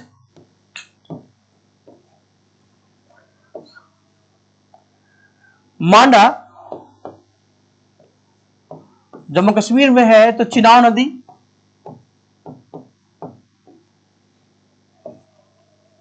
इसके अलावा कालीबंगा जो राजस्थान में है, तो घग्गर, जिसकी तुलना हम सरस्वती नदी से करते थे। लोथल जो गुजरात में एक बंदरगाह है, प्रसिद्ध समुद्री स्थल, तो भोगवा, नाम मिलता जुलता है, लोथल भोगवा, लोथल भोगवा। और देखिए बालाकोट तो पाकिस्तान में है, बलूचिस्तान में, यहां पर नदी है बिंदर, बिंदार या बिंदर, अगर मैचिंग से आ जाए तो बा से बालाकोट, बा से बिंदर। रंगपुर, क्योंकि चार में तीन ऐसे होंगे जो पता होंगे, एक फंसाएगा आपको, तो हम सबको फंसाने की कोशिश कर रहे हैं। रंगपुर में मादर, दोनों में रारा है, याद रहेगा। आलमगीरपुर जो उत्तर प्रदेश में सहारनपुर में पड़ता है, आलमगीरपुर। हिंडन नदी, तो यमुना की सहायक नदी है हिंडन। और लास्ट मेरे हिसाब से सुतकांगेदोर, जो इस सभ्यता का पश्चिमी स्थल है, दास नदी। तो नदियों से अगर क्वेश्चन पूछे जाते हैं मेरे हिसाब से, तो पूरी उम्मीद है कि कोई ना कोई आज में आपको मिल जाना चाहिए। ठीक है, इतनी बातें बताने के बाद अब हम लेक्चर को आगे बढ़ाते हैं। अब इस सभ्यता की बाकी विशेषताएं जो जनरल बची हैं, इनका नगर नियोजन, इनकी आर्थिक, सामाजिक, धार्मिक व्यवस्थाएं, इसमें जो पॉइंट्स बनते हैं जो आपके लिए इंपॉर्टेंट है, वो देख लेते हैं। जैसे town planning of Indus valley civilisation, नगर नियोजन कैसा है? एक प्री प्लान सिविलाइजेशन थी, एक सिस्टमेटिक नगरीय व्यवस्था थी, जिसकी जो फीचर्स हैं, ग्रिड पैटर्न पर नगर नियोजन था, चौकोर या आयताकार नगरों का विभाजन, सड़कें एक दूसरे को समकोण पे काटती थी, जैसे आप कोई चौराहा देखते हैं, इस तरीके से बनना। तो यहां से और सड़कों का निकलना, जैसे आज हम किसी विकसित नगर सभ्यता को देखते हैं, सड़कों का 90 डिग्री पर काट करना, पूरा नगर एक शतरंज की बिसात जैसा बना था, जो सोचिए इतनी पुरानी सभ्यता में है, तो सोचिए कितनी व्यवस्थित व्यवस्था रही होगी। और क्या है, दोहरे नगर का शुरू। जनरली यह सभ्यता दो भागों में विभाजित थी, जो नगर थे, इसमें ऊपरी नगर और निचला नगर, जो हमने आपको हड़प्पा में बताया था, एक दुर्ग टीला था, एक नगर टीला था। तो जो ऊपरी नगर होता था, यहाँ प्रशासनिक और धार्मिक कार्य होते थे, और जो निचला नगर था, ये आम नागरिकों के लिए था, जिसको नगर टीला कहते हैं। ईंटों का प्रयोग किया गया, पकी हुई ईंटों का प्रयोग, कच्ची ईंटों का प्रयोग जनरली बनवाली और कालीबंगा मिलता है, जहां पर ग्रामीण सभ्यता के यानी प्री हड़प्पा सभ्यता के प्रमाण मिलते हैं। ईंटों का साइज पूछा जाता है, तो 1:2:4 का रेशियो ध्यान रखिएगा, 1:2:4, ये रेशियो था लंबाई चौड़ाई ऊंचाई का। और देखिए सबसे बेहतर है, किसी नगर में सबसे महत्वपूर्ण होता है वाटर ड्रेनेज सिस्टम, जल निकासी। दिल्ली नगर की सबसे बड़ी समस्या है जल निकासी। 1 घंटा पानी बरस जाए, दिल्ली की हालत खराब, क्योंकि ड्रेनेज सिस्टम पुराने पैटर्न पे चल रहा है, लेकिन चंडीगढ़ में आप चले जाइए, एक प्री प्लान सिटी है, हर चीज सिस्टमेटिक है। तो ड्रेनेज सिस्टम, घर से निकलने वाले पानी का नालियों में जाना, उनका कवर होना, उनमें होल, सारी चीजें सिस्टमेटिक थी, साफ सुथरी, वैज्ञानिक थी। स्नानागार और जल संरचनाएं इस सभ्यता को खास बनाती हैं। और आवासीय भवन थे, अन्नागार थे। हड़प्पा में हमें 12 अन्नागार 6-6 के रो में मिलते हैं। सबसे बड़ा अन्नागार हमें मोहनजोदड़ो में मिलता है। ये सब इस सभ्यता को एक अर्बन सिविलाइजेशन में कन्वर्ट करते हैं। सड़कें थी, चौड़ी थी, पक्की थी, अनाज भंडार थे। हड़प्पा, मोहनजोदड़ो, धौलावीरा में हमें बिनाज अनाज भंडार मिले हैं। और ऊंचाई पर बनाए जाते थे, जैसे एयर मल्टीवेशन आराम से होता रहे और अनाज हमारा सुरक्षित रहे। ये सारी चीजें सांस्कृतिक तरीके से उस समय सोची गई। अब कुछ नगर हैं जिनका विशेष नियोजन किया गया स्पेशल प्लानिंग के तहत। तो टेबल में हमने इनको आपने रखा है। जैसे मोहनजोदड़ो अगर आ जाए तो ये फेमस है अपने महान स्नानागार के लिए, अपनी ग्रिड प्रणाली के लिए और ऊंचे दुर्ग क्षेत्र के लिए।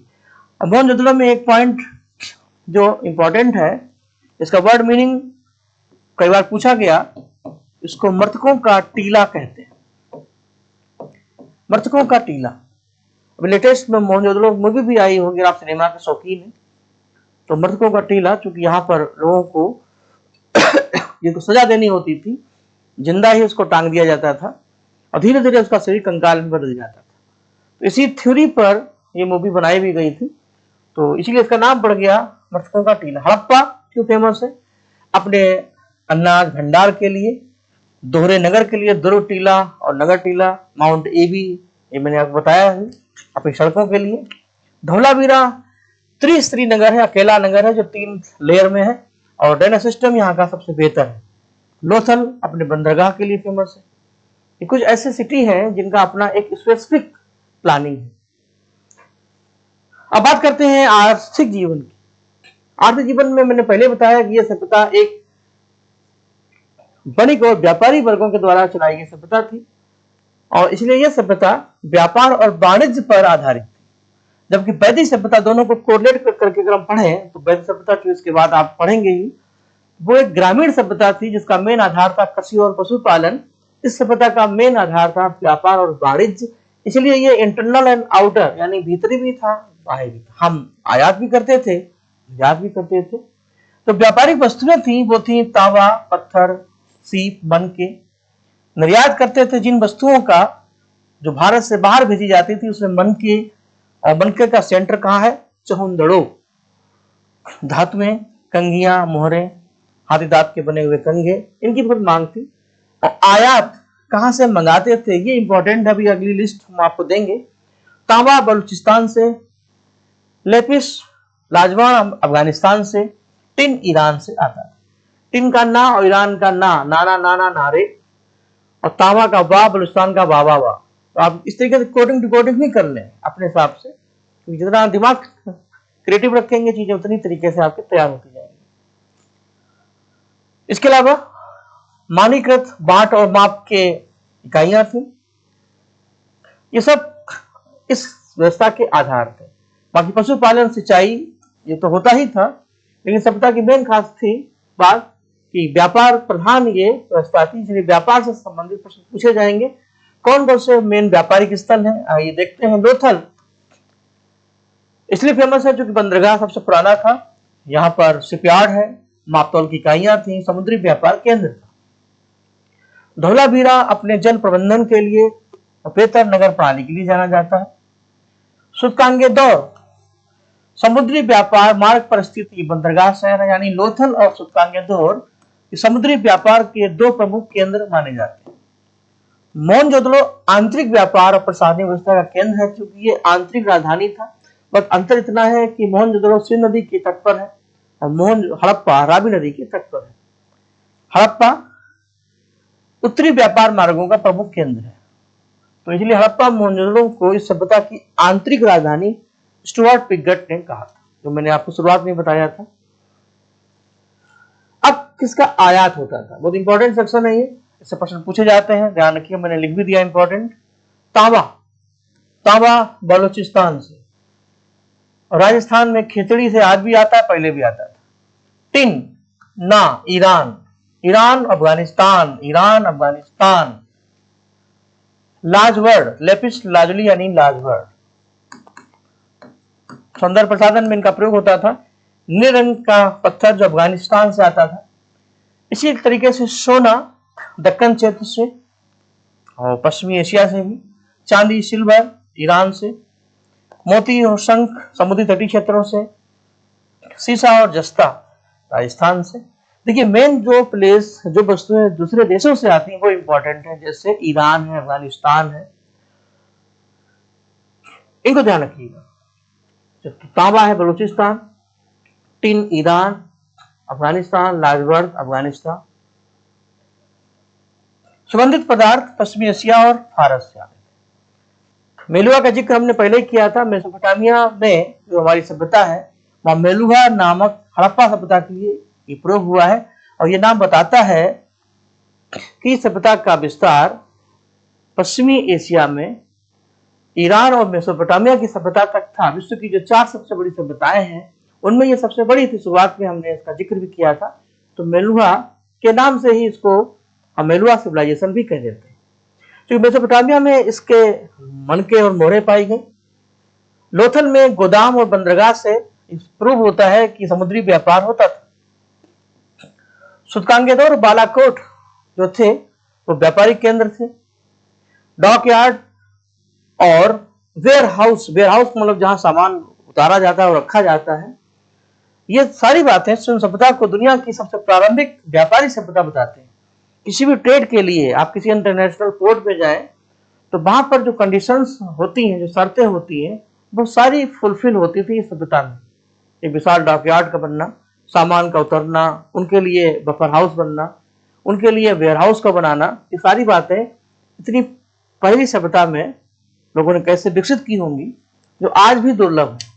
तो सीधे सीधे हम कह सकते हैं ये एक प्रमुख नगरीय व्यापारिक सभ्यता थी। रही बात सोशल की,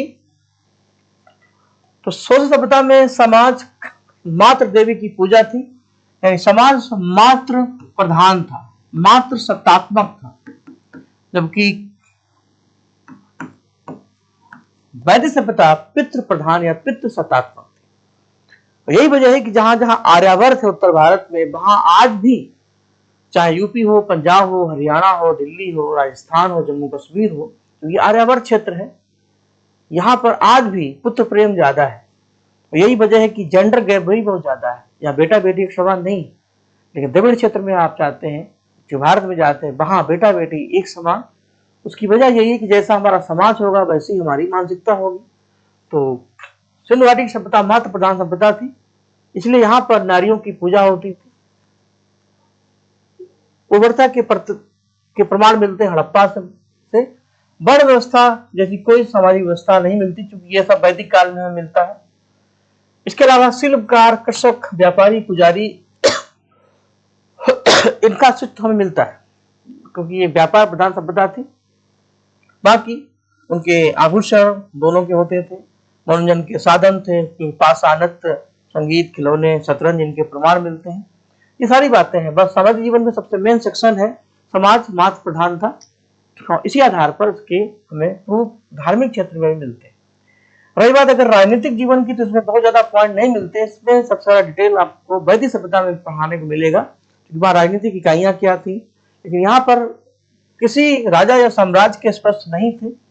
ये एक बड़ी व्यवस्था थी जो इस सभ्यता को लीड कर रहे थे पुरोहित या व्यापारी वर्ग, इसलिए ये व्यापार प्रधान सभ्यता थी। और इसीलिए इस सभ्यता में प्रशासन, नगर नियोजन, भवन निर्माण, वो सारी बातें थी जो एक एडमिनिस्ट्रेशन सिटी में हमें दिखाई पड़ती। सेना और युद्ध के कोई प्रूफ नहीं मिलते, क्योंकि सभ्यता व्यापार प्रधान थी, शांतिप्रिय थी। लेकिन ये अलग बात थी जो किलेबंदी की गई थी, जैसे दुर्ग के किला बनाए गए, वो इसलिए क्योंकि सुरक्षा बस हर व्यक्ति को प्रिय होती है। आप कोई भी मकान बनवाएं, भले ही दीवार घास फूस की बनी हो, सुरक्षा के लिए गेट तो आप लगाएंगे ही, क्योंकि हमें अपनों की भी चिंता होती है, अपनी भी चिंता होती है। समाज जैसे आज भी समाज में कुछ बुराइयां हैं, पहले भी रही होंगी, तो सुरक्षा की चिंता के कारण हमें दृढ़ टीला बनाने पड़ते। धार्मिक जीवन में जो प्रश्न बन सकते हैं, तो इस सभ्यता में मात्र प्रधान सभ्यता थी। एक पॉइंट ये इंपॉर्टेंट है। उर्वरता के प्रमाण मिलते हैं हड़प्पा से। एक सील मिली है जिसमें एक कन्या की गर्भ से एक पौधा निकल रहा है जो बताता है। अब बात करते हैं पशुपति शिव की। योगी की मुद्रा में वो बैठे हुए हैं, इनके राइट हैंड में और लेफ्ट हैंड में दोनों तरफ कुछ एनिमल है।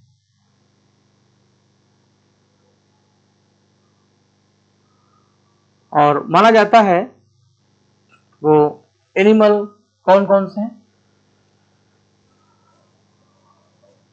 मार्शल के अनुसार वो आदि शिव है। मान लीजिए थोड़ी देर के लिए इनके सिर पर गेंडे के 3 सिंबल हैं जो इनका राचिन्ह माना जाता है, और ये शिव है। ये इनका राइट हो जाएगा और ये लेफ्ट हो जाएगा। पूछा गया राइट हैंड में लेफ्ट हैंड में कौन कौन एनिमल है। तो राइट हैंड में यानी इधर भैंसा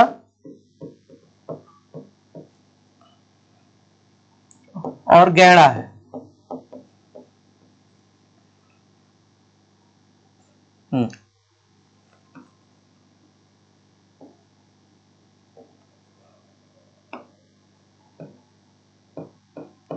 ठीक, ये राइट हैंड में है।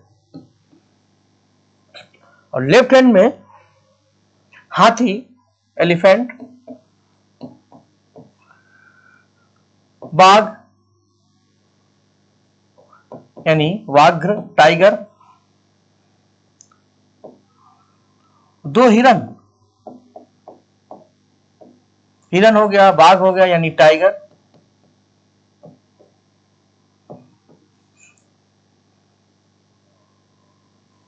ये आपको मिलते हैं लेफ्ट हैंड। कितने हो गए टोटल? 5। अगर वैरायटी देखें तो भैंसा, गैड़ा, हाथी, बाघ और हिरन। टोटल संख्या देखें 2 हिरन, 2, 3, 4, 5, 6। तो टोटल 6 एनिमल है संख्या में, जो 5 प्रकार के हैं, जिसमें 2 हिरन कॉमन है। तो इनको मार्शल ने कहा ये कोई नहीं, भारत के प्रोटो यानी आद्य शिव है, जो योगी की साधना में, ध्यान मुद्रा में, यानी यहां शैव पूजा के प्रमाण मिलते हैं। तो मोहनजोदड़ो में इसके प्रमाण मिलते हैं। ये बात हमने मोहनजोदड़ो पाते समय भी की थी।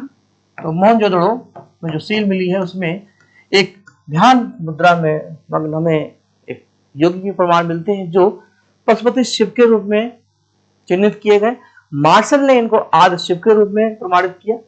और इस पर अगर इसका हम विश्लेषण करें तो पशुओं से घिरे हुए हैं, सिर पर त्रिशूल है, या कह सकते हैं हड़प्पा सभ्यता का जो लोगो है वो माना जाता है, और 3 मुख है, त्रिशूल है, और राइट हैंड में भैंसा और गैड़ा है। और याद रखने के लिए ध्यान रखें राइट हैंड में 2 मात्राएं हैं। देखिए भैंसा में 2 मात्राएं हैं, गैड़े में भी 2 मात्राएं हैं, राइट हैंड। लेफ्ट हैंड में हाथी है, बाघ है और हिरन है। तो कितने जानवर हैं, कौन के साइड में है, बस ये सब चीजें हैं छोटी छोटी जो ध्यान रखनी है। ओवर कॉन्फिडेंस में, हल्के में इनको मध्य छोड़ देते हैं और ये फिर हमको हल्का कर देते हैं। बाकी जो है सो है। बाकी वृक्ष पूजा, पशु पूजा, नाग पूजा, ये सब होते ही तांत्रिक संस्कार के प्रमाण मिलते हैं। युग समाधियां लोथल से, कालीबंगा से हमें मिली ही है।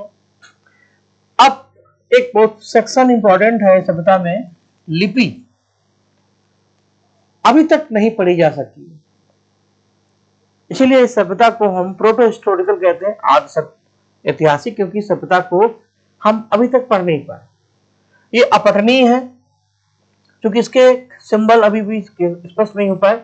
400 से 450 साइन इसमें चिन्ह मिलते हैं और इसको हम चित्रात्मक लिपि कहते हैं, पिक्टोग्राफ। इसको चित्रलिपि भी कहा जाता है क्योंकि हर चीज को पिक्चर थ्योरी से किया गया। इसमें पशु, मानव आकृतियां, पेड़ पौधे इनके प्रतीक हैं। लेकिन हर लिपि की एक कहानी है, जब तक ना जान पाए वो हमारे लिए अनजानी है। अगर आपको स्पेनिश, फ्रेंच लिपि नहीं आती, कोई अगर हमारी देवनागरी लिपि नहीं जानता तो कहीं भी नहीं जान पाएगा आप आ से क्या है, बड़े आ से क्या है। तो सिंपल सी बात है, लिपि हमारी भावनाओं की, उन दबी हुई भावनाओं की अभिव्यक्तियां हैं जो हम लिख के उकेरते हैं। लेकिन कोई अगर नहीं पढ़ पाया तो कई बातें अनकही रह जाती हैं। ठीक, यही यहां पर भी है। तो ये लिपि लेफ्ट टू राइट है, ये ध्यान रखिएगा। अगर क्वेश्चन डिस्क्रिप्टिव आ जाए, कुछ स्थानों पर ये दाएं से बाएं है, लेकिन जनरली ये बाएं से दाएं है, और कुछ स्थानों पर ये दाएं से बाएं भी है। इसीलिए इसे बोस्टोफीडन, एक पंक्ति दाएं से बाएं की है और अगली दाएं से बाएं की, इसलिए इसको बोस्टोफीडन, यानी एक ही पंक्ति में दो लिपियों का, दो साइड का प्रूफ, एक तरफ राइट से लेफ्ट, फिर लेफ्ट से राइट। किसी प्रकार की लिपि के विकास क्रम या लेख नहीं मिलते, क्योंकि अधिकतर इसमें चिन्ह मिलते हैं 5-6। तो इस लिपि में कोई वर्णमाला नहीं, केवल सिंबल्स हैं और साइंस हैं। इस लिपि की समस्याएं क्या है, इस लिपि का थोड़ा और एनालिसिस करें। इसमें कोई रिपीटिशन नहीं, कोई दोहराव नहीं, जो है सो है, दोबारा उसको रिपीट नहीं किया गया। इसमें कोई द्विभाषी लिपि नहीं मिलती और लिपि का कोई भाषिक आधार नहीं मिलता। तो अलग अलग लोग, कुछ लोग को द्रविड़ से मान लेते हैं क्योंकि द्रविड़ सभ्यता के मेन संस्थापक थे, कुछ लोग इसको सिनेटाइक भाषा से जोड़ देते हैं। तो कौन कौन इसका समर्थक है, कभी कभी क्वेश्चन लिपि से बन जाए, तो मिस्टर महादेवन इसे द्रविड़ परिवार से मानते हैं। अर्नेस्ट मैके इसको चित्रात्मक लिपि मानते हैं। मिस्टर हंटर इसको ब्राह्मी से जोड़ते हैं। फिनलैंड इसको प्रोटो तमिल बोलते हैं, और केडी सिन्हा ने इसको वैदिक संस्कृति से जोड़ने का प्रयास किया। तो सबके अपने अपने व्यू हैं कि जब तक हम वास्तव में लिपि को पढ़ नहीं पाते, तो जितने लोग होंगे उतने मत होंगे। इस आधार पर एक क्वेश्चन लिपि से भी बन सकता है। तो ये भी आपके लिए बहुत मेहनत से तैयार किया, इसको देखिएगा। अब अंत भला तो सब भला, इतनी विकसित सभ्यता का पतन हुआ तो कैसे? कोई सभ्यता जब शीर्ष पे होती है, जब हिमालय पे खड़े होते हैं तो ढलने लगते हैं। कोई भी सभ्यता हो, चाहे वो मुगल साम्राज्य हो, चाहे वो विजयनगर साम्राज्य हो, सभ्यताएं आती हैं जाती हैं, यही समाज परिवर्तन है। तो ले लेकर के अलग अलग व्यू है। अब सीधे इसमें फिलॉसफी में न जाकर के सीधे टॉपिक पे रहें तो ज्यादा बेहतर। तो क्या कारण है, अब उसको किसने सपोर्ट किया, तो इसमें क्वेश्चन इसी तरीके से बनेगा। तो जितने कारण मैक्सिमम हो सकते हैं, लेकिन उसमें जो मेन है उसको हम थोड़ा हाईलाइट कर देंगे। जैसे प्राकृतिक आपदा आ जाए, तो जॉन मार्शल कहते हैं बाढ़ आई मोहनजोदड़ो में, वाई। आप मोहनजोदड़ो मूवी देखिएगा अगर थोड़ा सा कभी फ्री हो, तो उसमें दिखाया गया कि जो उसके नायक थे ऋतिक रोशन, बाढ़ आने से वहां के लोगों ने अपने को विस्थापित किया गंगा के मैदान में। अब बाढ़ आने से हम संभल नहीं पाए और अचानक पानी नगर में प्रवेश कर गया और सभ्यता बर्बाद हो गई। और चूंकि सिंधु की नदियां ढेर सारी थी, झेलम, चिनाब, रावी, ब्यास, तो मिस्टर डेल्स कहते हैं कि बार बार बाढ़ के आने से यह सभ्यता बर्बाद हुई। तो मार्शल और डेल्स इसको प्राकृतिक आपदा मानते हैं। नदियों ने अपना रूट बदला। तो मिस्टर रायस के अनुसार घग्गर नदी सरस्वती नदी के सूखने से नदियों का रूट चेंज हुआ और कृषि हमारी कमजोर हो गई, जल स्रोत सूख गया, क्लाइमेट चेंज हुआ। फेयर सर्विस के अनुसार मौसम परिवर्तन हुआ, पश्चिम में राजस्थान रेगिस्तान बनना शुरू हुए, नदियां सूखने लगी। तो जलवायु परिवर्तन से जहां जो सबसे उपजाऊ क्षेत्र था वो धीरे धीरे रेगिस्तान में कन्वर्ट हो गया। तो जलवायु परिवर्तन में फेयर सर्विस, वाटर लेवल में गिरावट, माइकल वुड कहते हैं जल स्तर में गिरावट हुआ। आर्यों का आक्रमण, यह भी बहुत इंपॉर्टेंट है। आर्यों का आक्रमण, प्राकृतिक आपदा, जलवायु परिवर्तन। तो इसमें मिस्टर व्हीलर ध्यान रखिएगा, ये कहते हैं आर्यों के आक्रमण से हड़प्पा सभ्यता का पतन हुआ और उसके प्रभाव मिलते। माना जाता है आर्यों ने भारत पर अटैक किया और अपनी सभ्यता को स्थापित किया और यहीं पर आकर के अपनी एक विकसित ग्रामीण सभ्यता का विकास किया। व्यापारिक पतन, मिस्टर पिगट के अनुसार मेसोपोटामिया से भारत का व्यापार कमजोर हुआ और जब विदेशी व्यापार कमजोर हुआ, विदेशी मुद्रा का आना कम हुआ और व्यापार पर ही आधारित व्यवस्था थी। अगर फाइनेंशियल क्राइसिस आएंगे तो सभ्यताएं बनने में देर नहीं लगेगी और बिगड़ने में भी देर नहीं लगेगी। इसके अलावा महामारी के कारण मिस्टर लेवी कहते हैं महामारी के कारण भी यह सभ्यता पतन की ओर आगे बढ़ गई। तो सबके अपने अपने मत हैं, अपने अपने व्यूज हैं और सभ्यता के संबंध में, लेकिन जो सबसे मेन इसमें कारण मिलता है प्राकृतिक आपदा मार्शल बाल के द्वारा, जलवायु परिवर्तन मिस्टर फेयर सर्विस, आरोग्य आक्रमण मिस्टर व्हीलर, व्यापारिक पतन मिस्टर पिगट और लेवी ये भी आता है महामारी। तो अभी तक के जो एग्जाम हुए हैं उनमें से अधिकतर 4 में से यही 2-3 पूछे गए। तो इतनी सारी बातें हमने आपके लिए रखी, तो उम्मीद करते हैं इनमें से बहुत कुछ आपने समझा होगा, सीखा होगा। इन्हीं सारी बातों के साथ हमारी अगली मुलाकात नेक्स्ट टॉपिक के साथ होगी।